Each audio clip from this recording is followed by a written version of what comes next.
How would you like a 15% discount to my daily email, the stack of stuff, the show notes, discounts to the conference, all of that? All you need to do is text the word show to 33777. You'll get the annual subscription with a 15% discount to my daily email. You'll get the stack of stuff, the links to the show notes, discounts to the conference, and so much more. All you have to do is text the word show, SHOW, to 33777. Text show to 33777.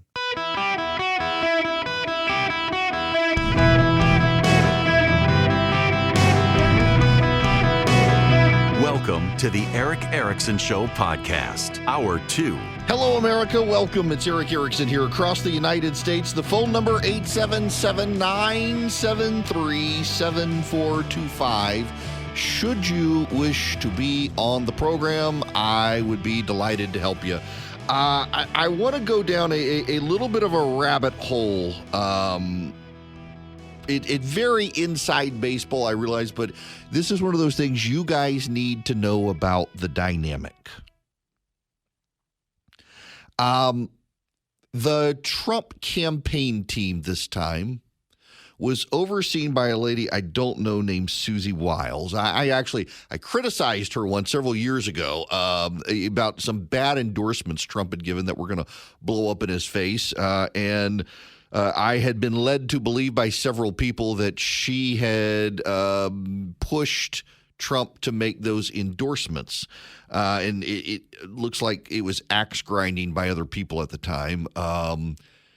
But she had been in the DeSantis world, got pushed out, went over to the Trump world, and has really just, for all the people who say Donald Trump doesn't want to be around strong women, Donald Trump has always done best when he's had strong women that he listens to. Susie Wiles, Kellyanne Conway, both of them, she's done a very remarkable job. For all the people who have the stereotype about Donald Trump not liking strong women, not liking opinionated women, in 2016, at the end of the campaign, he was relying on Kellyanne Conway, who Kellyanne has been a longtime friend of mine. I know and like her very much. And then in 2024, this time, he's had Susie Wiles behind him. I don't know her, never met her, never talked to her in my life, but I've been amazed that she has been able to helm a ship with an erratic captain who you never know which direction he wants to go, and she's been able to keep it all together. And her number two is a guy I have gotten to know over time, and I knew of his reputation, and we've kind of texted back and forth over the years. He ran Ken Cuccinelli's gubernatorial campaign in Virginia, among others. His name's Chris LaCivita. Now, LaCivita, you should know, he came after me on Twitter one time during the primaries, and I gave it back to him. We didn't really chat again, but we have, through the campaign, texted. And whether he knows it or not, he's a very good campaign manager. He is very good at politics. Now, let me step back a little bit and explain to you the way some of this works. And it's one of my problems with Republican politics these days. In many, many cases, what happens is the campaign managers and campaign consultants also own or have business interest in the mail shops and in the email shops and in the ad shops. So when I ran campaigns, I ran them through my law firm, and I was bound by legal ethics rules. And I could not take commissions beyond my billable hours running things through my law firm. So if I placed an ad, let me explain this to you. Here's the way it works. I'm going to do an ad on your local television station, and it's $750. What that rate actually is a marked up rate, the gross rate, and that gross rate factors in a commission for the person placing the ad. So when you used me as a campaign consultant, you always got cheaper ad rates than anybody else because I wasn't allowed, the way I ran campaigns through my law firm, I wasn't allowed to charge you a commission I had to charge you by the hour. We agreed on flat fees. I couldn't charge you those commissions. We could have structured the contract. If so, my law firm didn't want me doing that, though. They felt it was unethical. So the result was that you got it cheaper. Well, ad firms, if the consultant runs the ad firm, here's the way it works. Your campaign consultant is getting paid a fee per month. And then the campaign consultant has business interests where those business interests for the mail shop or for the ad marketing for whatever, they kick back money to the consultant as well. So the consultant goes and says, well, you're going to use this ad firm because I'm your consultant, and your commission on this ad is going to be X percentage. So the ad that you place on TV is going to be $1,000 now instead of $750. And remember, $750 already marked up a 10% consultant fee. So now you got $250 plus you got that 10% fee in there. And really, it only costs like $600 to place the ad. Well, you're getting scammed by your campaign consultant. They do it with the mail as well. They mark up the postage rate. They mark up the printing costs. They mark up the design costs. And so your consultant's getting all this other money. So take, for example, these Never Trump guys and their super PACs. They were getting massive donations from people who hated Donald Trump. And when you look at the money they actually spent on the campaigns, it was very little. Most of the money was their paycheck. So they got beach houses in Ottawa, outside Ottawa now, somewhere up again in Newfoundland, actually. Ottawa's not near the beach. So they got beach houses in Newfoundland so they can flee the country, move to Canada while Donald Trump is there. They fleeced these donors. Chris LaCivita is a campaign manager. He has these outside groups. But he was also working for a man named Donald John Trump, who, here's the thing, for all of the Democrats who despise Donald Trump,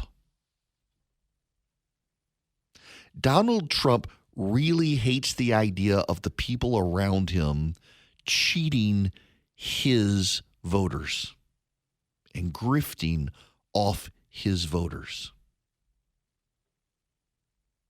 So there have been these stories about these outside groups raising money, claiming they were fighting legal fights for Donald Trump, and they really weren't, or they were going to stockpile people and keep them on the payroll so they could transition into the Trump administration. And Trump told them all, cut it out.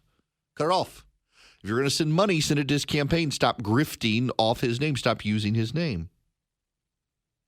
The Daily Beast ran a story about Chris LaCivita saying he was making obscene amounts of money by referring Trump campaign business to his outside firms and then getting big commissions. The story wasn't true. Now, LaCivita, to my knowledge, does have some of these outside groups, but he was also working for a man who, like, nickels and dimes everybody. It was his opposition, his opponents, who seeded the story. One of the names being pointed to, rightly or wrongly, is Corey Lewandowski. Lewandowski had been the campaign manager. I've had experience with that guy. He's not a good person. LaCivita may be a political mercenary, but he's not a bad person. And LaCivita was not going to rip off Donald Trump. These stories have come out, and they were designed to marginalize Chris LaCivita within the Trump campaign. But LaCivita had something that the gossipers didn't have. He actually had the books, and he could show Donald Trump where the money was actually going. The money was actually going not to commissions and not to kickbacks and not to overhead. The money was actually going to place the mail, print the mail, send the mail, do the ads, do all that, do the stuff to make the campaign happen. Now, you should know one of the reasons that these consultants use particular firms is because, even like me, I have certain things I like done a certain way. I want my websites to look a certain way. If you build me a radio website, I want it done a certain way. In fact, I do a lot of it myself because I know how I want it done. And so it looks, I do a lot of the marketing and stuff myself for my show because I want it to sound a certain way. I want it to look a certain way. And every campaign consultant who does campaigns has a certain look. They have a certain way. They have a certain style. And so they use these shops that they may have ownership interest in because they know these people are going to do it the way they want it done. You say this comes from this guy. Well, you know that guy's look, that guy's sound, that guy's what you want. The voiceovers, it is a shortcut. This comes from Eric Erickson. Well, I know Eric Erickson likes this person's voice to do narrations for ads. I know he likes this look. I know he likes this LUT for color design. I know he wants the mail piece to be a certain size. I know he would, and you just know if it comes from me, these are the things I want. It comes from Chris LaCivita. These are the things he wants. But what's going on? And by the way, they did it with Susie Wiles as well. And I suspect now, in hindsight, back when I had criticized her a number of years ago, probably was happening then too to her. And I was just the pawn. People wanted to insert themselves into Trump's orbit. And a lot of the people who wanted to insert themselves into Donald Trump's orbit didn't actually think he was going to win. They just wanted the spoils. They wanted the money. One of the problems around the Trump campaign, frankly, is a lot of the grifters who have latched on because they want the money. Some of the ground game teams that are out there, I've been very critical in the past of some of these groups that wanted to run outsourced campaign ground game numbers, and guess what? They set up mail shops, and they were going to get their parents were on the board of directors of the mail team. They were the ones running the digital apps. They were ones, and they were just making massive amounts of money off these commissions from these outside groups. And so then they accused LaCivita of doing that, and it turns out not to be true. He's now lawyered up, he and the RNC. Good for him. Good for him. Y'all, this is something you got to appreciate. Because of Susie Wiles and Chris LaCivita, Donald Trump not only won re-election, but won the popular vote. And they're going to say, well, it was Donald Trump. It was Donald Trump. I know how campaigns work. They're not going to take the credit for it. But we all also know how Donald Trump works. Donald Trump needs someone to make him focus. Donald Trump needs someone to keep him at task. Donald Trump is surrounded with a lot of hyper online, deep in the Twitter weeds kids who are the kids who are the anti-wokes, and they're into meme culture. Meme culture doesn't translate to the Hispanic guy working a factory job who doesn't have time for Twitter. You got to explain the meme to him for him to understand the meme. Trump understands those people. He's a salesman at heart. He wants to sell to those people. But he had to have a campaign team around him that could keep him focused and keep him on tasks, and also know when to back off. Wiles and LaCivita did it, and they were excoriated and they were vilified. And you'll remember several months ago, there were a whole lot of people saying after Kamala Harris came in, they got to fire LaCivita, they got to fire Wiles. It's like, no, the problem here is the candidate, not the campaign. He's got a great staff.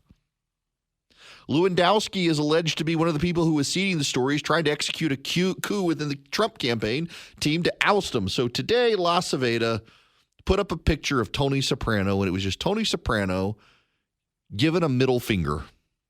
He says, if you know what this is about, you know what this is about. I suspect it's about that. The rumor is that at the Trump party the other night, Lewandowski knew the gig was up. He had not successfully killed the king and went up to shake LaCivita's hand, who instead cussed him out. Deservedly so. Y'all, I'm not a Corey Lewandowski fan. I find him not to be a good person. And the good guys have won this behind-the-scenes fight. And here's why this matters and why I pull the curtain back and why I see, because this is going to shape the next 4 years. Because if the bad guys had won the fight, the grifters would be getting into the Trump administration. But the gatekeepers who managed to keep Trump focused are going to stay in charge. And that gives me optimism for all the people who said, well, he's not going to be surrounded with all those great people he had in his first term who gave us the good policies. He's going to be surrounded by the nuts, the flakes, and the RFKs. He might be surrounded by RFK, who I don't much care for, but you got great gatekeepers out there that are going to stay in place. The coup against Wiles and LaCivita failed.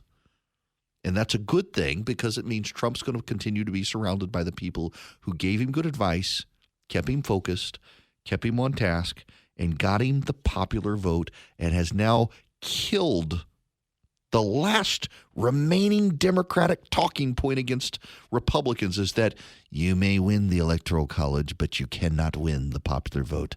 The nation has moved to our side. As I've told them repeatedly, there's no such thing as permanence. in American politics, and Donald Trump just smashed your idols. Greetings, conversationalists. It's Eric Erickson here. Let me squeeze in a phone call here, 877-973-7425. Lewis, you're going to be up next. Welcome. How are you?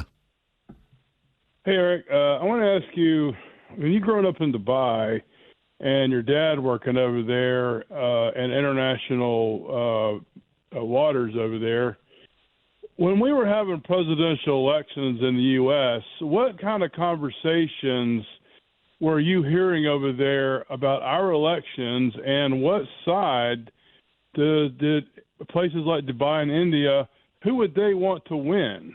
And okay. Does that affect when someone else gets elected? So, it actually was a big thing in 84 and 80. Now, I was a kid, so you got to keep this in mind that my reflections are through that of a kid. But you would get an international edition of USA Today.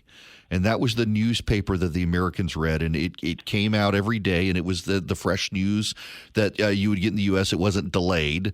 It was actually printed there and available in stores, and you could also get the Wall Street Journal, same thing, printed there, available in stores. And so you would get American political coverage, but it wasn't as talked about. However, you knew that the United Arab Emirates, for example, and Saudi Arabia loved Ronald Reagan. Dubai and Abu Dhabi were in the same country, but Abu Dhabi had pretty friendly relations with the Soviets, Dubai with the Americans.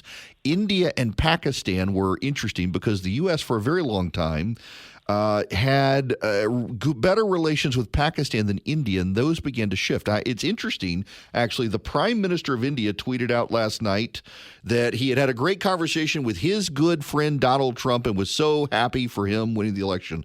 What people don't seem to understand is that Salman in Saudi Arabia and Modi in India are big Donald Trump fans, and because of that, Joe Biden's administration despised them and treated them badly. Having Donald Trump in the White House is going to do wonders for our relations with India because he and Modi are good friends. They like each other, and we need India on our side, and the Biden administration treated India badly, and that's going to rebound for us. It does matter greatly. The Europeans never liked Reagan, really. They don't like Trump, but they'll deal with us, and they'll have to. When you own a business, it's hard enough worrying about expenses and payroll and taxes, but adding the extra burden of worrying about your business bank account getting canceled is inexcusable. It's why big banks are now worried about Old Glory Bank and what it's doing, because big banks, they're doing this to businesses in America. They've been captured by wokes. They let cancel culture infect their decision-making processes. If a bank cancels your personal account, it's inconvenient. If they cancel a business account, you're out of business. Game over. I know a company this happened to. Their bank, because they were a gun shop, canceled their bank account. And they struggled to meet payroll and struggled to find a new bank. John Rich, Larry Elder, Ben Carson, and some of the best banking minds in America started Old Glory Bank.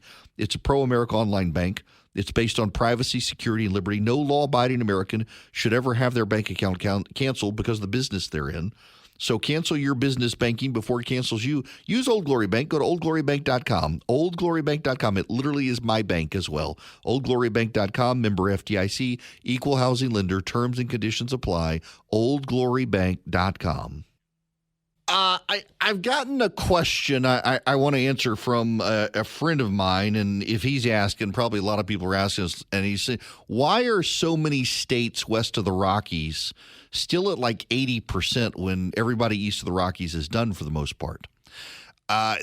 So there are two things. Back up to the year 2000, Congress passed a law called the Help America Vote Act. Congress incentivized moving to electronic voting after the hanging Chad fiasco of the butterfly ballot of South Florida, and also they wanted to make it easier for people to vote. They wanted to also deal with the military and how you count and cast military ballots. Around the same time, the state of Oregon led the way to states out west deciding to abandon in-person voting. I want you to picture something for me, please. in your head, you've all seen the picture. The satellite picture of America at night. Y'all know the one. If you have a Apple TV, they have a screensaver where the International Space Station flew over the United States and did a 4K resolution videos, and you can see the U.S. lit up at night, and you can follow the interstates in the east. You can see, for example, Birmingham, Alabama, all the way over I-20 to Atlanta, up 85 to Charlotte, Charlotte over to Raleigh-Durham, up 95 to Richmond, and then you get to D.C., and it's just a blob of light. D.C. to Philly to New York City up to Boston, or you see Chicago around the Great Lakes. You can see the outline of the Great Lakes. Y'all see that. And what happens when you move further west, there's less light. You get into dark sky country. You have these massive counties out west in states and very few people living there. The West has done things a lot differently because of the population issues. You get west of the Mississippi, there are fewer and fewer people living. So some states decided we don't have enough poll workers to man polling precincts to deal with these very rural counties. We'd have to train people. People would have to drive, in some cases, 5 hours to get to their nearest location to be able to do training. So let's just do vote by mail. The Supreme Court said it was constitutional. The ballots cannot be counted until Election Day. Votes can be cast sooner, but not counted until Election Day. Oregon started it. California and other Western states have done it. You may not like it. A lot of conservatives don't like it, but they do it. Unfortunately, the rule in a lot of these states is that so long as your ballot is postmarked on Election Day, the state must count it within a week or two window, depending on the state. Now, problem, of course, is that the post office has been just garbage lately. In fact, in my state, in Georgia, it took 5 days for my absentee ballot to arrive from my county board of elections. It took it 5 days to get from the board of elections to my house. It only took 3 days to get back to it. I monitored it. But a lot of these Western states are going to be counting ballots for another week. Next Friday in most states is the cutoff date to count. And the other issue is military ballots. Military ballots have to be counted under federal law. Under the Help America Vote Act from the year 2001, military ballots have to be counted for up to 2 weeks after Election Day. Now, there aren't enough military ballots. I think I read something like the total military ballot count nationwide was less than 75,000 military ballots. But if you're stationed abroad or you're living overseas, those ballots get extra time to come back and be processed in the mail so long as they're postmarked by Election Day. Now, I personally favor the rule that a lot of eastern states have, that the ballot must be back by Election Day, not postmarked by Election Day. But every state gets to set its rules, whether you like it, whether I like it. These states have set that rule that as long as it's postmarked by Election Day. And so these states that have gone vote by mail, it takes them up until the end of next week to be able to count all the ballots. That's why we're not going to know control of the House of Representatives until probably next Thursday or Friday. It looks like for sure the Republicans are going to have control of it. We just don't know how many seats they're going to have. Probably 220, 221, about where they are right now, plus or minus a couple. But that's what we're dealing with. That's why these Western states, because we know how many ballots were mailed out. So we know the total pool of votes. We just don't know how many are actually going to come back in time. And that's why we're waiting. Yeah, it's ridiculous. I agree.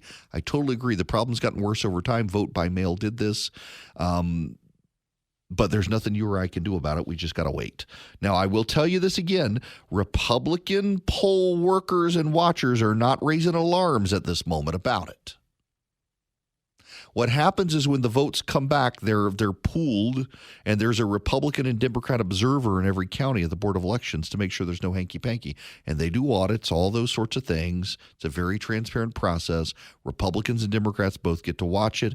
If one side gets booted out, they go to court, get a restraining order, they come back in. but it's still a ridiculous process. But that just so you understand what's happening, that's what's going on. That's the delay. Now, to the phones. Eric, you're going to be up next. Welcome to the show. How are you? Eric, you there? Let's see, I don't hear you. Making sure it's not my earpiece here messing up on me. What's going on? Eric, you there? Yes, sir. All right, now I hear you. Great show. Great day to be an American. You are going to be unburdened by that has been. Yes. Kamala Harris is too, thank God. Yeah, I was just wondering. It's a little confusing that I don't know if it's a moot point now. The Democrats were threatening this 14th Amendment move, and I was told that if Trump won the popular vote, that would make it harder. And if the Democrats conceded the election, that would make it even harder. Can you shed a little light on this? Because okay, what is this 14th Amendment move? I'm not sure. No, I know there wasn't. Yes. Oh, ding, ding, ding. Yeah. Okay, now I remember. I don't think it's going to work, and here's why. Kamala Harris and Joe Biden. So let me back up. So the 14th Amendment says that the Section 3 of the 14th Amendment bars current and former federal, state, and military officers who, quote, unquote, engaged in insurrection or rebellion against the country from holding office, unless Congress says otherwise. And if you'll recall, the secretaries of state in Colorado and Maine and a couple other states, I think Wisconsin, threw Donald Trump off the ballot in their states, arguing that under Section 3 of the 14th Amendment, he was disqualified from running for office. And the Supreme Court said, nope, Congress has to act. So what you're going to see are some Democrats in Congress try to maneuver to block Donald Trump based on the 14th Amendment, and they will put it up to a vote. Here's the problem, though. The Republicans control the House until January 3rd, so it cannot make it through the House of Representatives if some of them tried. In the Senate, the Democrats control it, but there's a filibuster rule, and so you got to have 60 votes, which they don't have. So it's dead on arrival should they try it in Congress. Now, what they're now saying is that some Democrats may object, just like the Republicans did in 2020. Josh Hawley and others object to certification. Some Democrats are saying they're going to do that. They don't have the votes. Now, I do want you to note the double standard here. The Republican members of Congress who objected were excoriated by the media, and some of them not allowed on news networks again. You and I both know that Democrats who do this are going to be treated as heroes. They're going to be treated as heroes by the press for objecting to Donald Trump. The thing that I think people have got to remember is that you're going to have to, everybody's going to have to move on. All these reporters who try to talk about every story with a Trump angle need to get over that. Like Wolf Blitzer yesterday on CNN said Kamala Harris called and conceded to Donald Trump, something Donald Trump did not do in 2020. Let it go. Let it go, man. You're discrediting yourselves by this. By the way,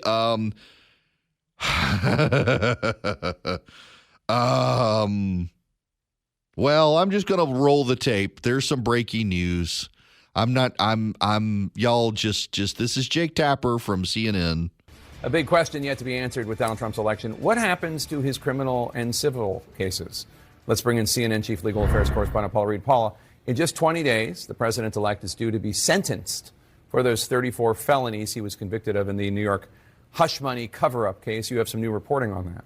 That's right. I'm told that his legal team is going to try to make sure that sentencing never happens. As we know, their usual strategy is always to just try to get things delayed. But here they're going to argue to the judge that the sentencing should never happen because now that Trump is president-elect, they will say that he is entitled to the same constitutional protections as a sitting president and should be protected from state actors, and in this case, state prosecutors. Now, the judge overseeing that case, Judge Juan Merchan, he's given himself a deadline of November 12th to decide if the conviction against Trump should be tossed. Based on the Supreme Court's recent ruling on immunity, if he tosses the conviction, there'll be no sentencing. But if that sentencing continues to go forward, this is the argument that the Trump team is going to make. So the judge in New York is considering throwing out the convictions against Donald Trump based on the Supreme Court case. And Trump's lawyers are also arguing you can't sentence him now. He's the president-elect. By the way, I think they're probably right on that. I will tell you, the judge should drop it was always lawfare. By the way, if you look at the exit polling, it's pretty clear he won the popular vote, and a majority of Americans thought that these cases were lawfare. The Jack Smith cases are going to die too, by the way. Jack Smith's cases are dying. And in Georgia now, the Georgia courts are looking at the Fani Willis case in light of the Supreme Court precedent to decide whether or not Fani Willis's case should go forward.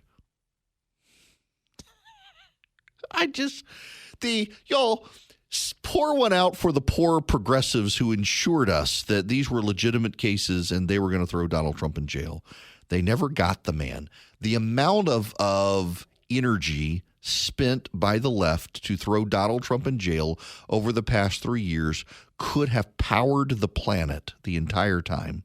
Talk about a Green New Deal. You harness all the energy the Democrats use to try to throw Donald Trump in jail, you would have no carbon emissions on this entire planet for the next decade. But instead, what we have is a lot of dead trees and court filings, piles and piles of paper piled up, and no conviction for Donald Trump. Well, okay, we got conviction, just no prison sentence. And now even the convictions may be thrown out. The joy. Man, you know what? Do I have it? I think I have this. Let's see. Do I have it? Oh, please, please, please have it be in my soundboard. I need to find it if I don't have it. I used to have it. Now, nope. Well, that sucks. I used to have the Cartman file in my soundboard. Yummy, yummy. The tears of unfathomable sadness. Yummy, yummy. Because that's what I'm thinking of. Oh, my gosh. Yeah, the poor Cartman sounders. I wish I had them. I don't. But you know the ones. The tears of unfathomable sadness of the left for not throwing Donald Trump in prison. Now, some of the people who have been making jokes about this are at Hillsdale College, where had you subscribed to their podcast network, you would have heard some pretty great and informative podcast discussions on the presidential immunity and Donald Trump. And by the way, they called it pretty right. Guided probably the Supreme Court decisions sounded very much like the scholars at Hillsdale College. They do so much great work. Right now, you can get a free pocket constitution. Go to ericforhillsdale.com, ERICK, ericforhillsdale.com. Sign up with Hillsdale College. You can get Imprimis, their free newsletter, which, by the way, had some of the best commentary about presidential immunity months ago in Imprimis. They do such a good job. You get it for free. I have never paid a penny for Imprimis. It's show prep for my mind. Go to ericforhillsdale.com, ERICK. Sign up with Imprimis, or sign up with Hillsdale College today. Get to know Hillsdale College. There's a wonderful, wonderful institution, and they give away so much of their quality information and educational material for free. Eric, ERICK, ericforhillsdale.com. Welcome back. It is Eric Erickson here. Y'all, I got to play for you this clip. Clay Travis put this on his Instagram account.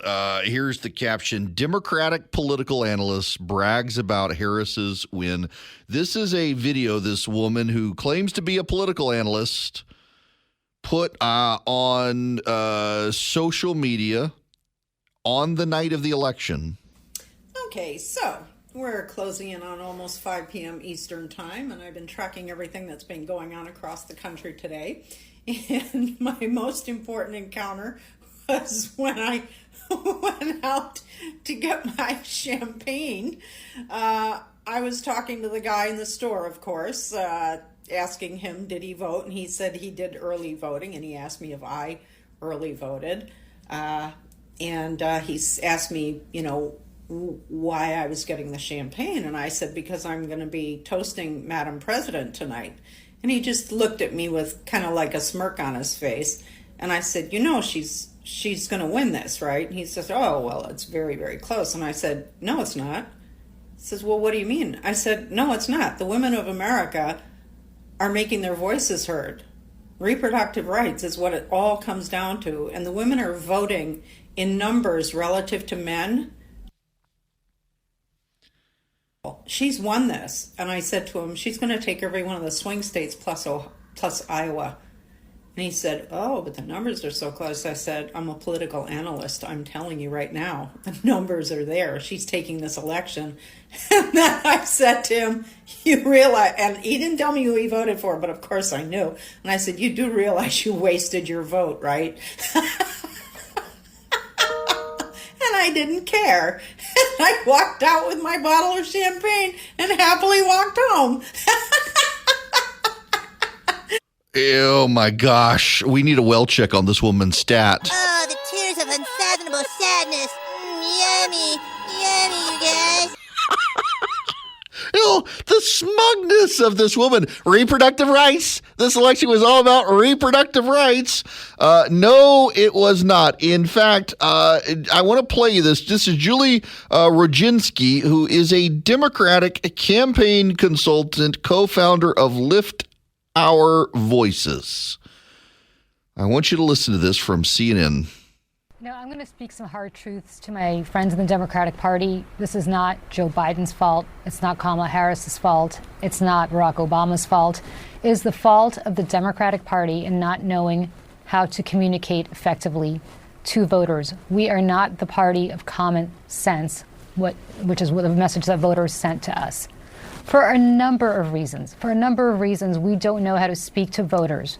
When we address Latino, and language has meaning. When we address Latino voters as Latinx, for instance, because that's the politically correct thing to do. It makes them think that we don't even live on the same planet as they do.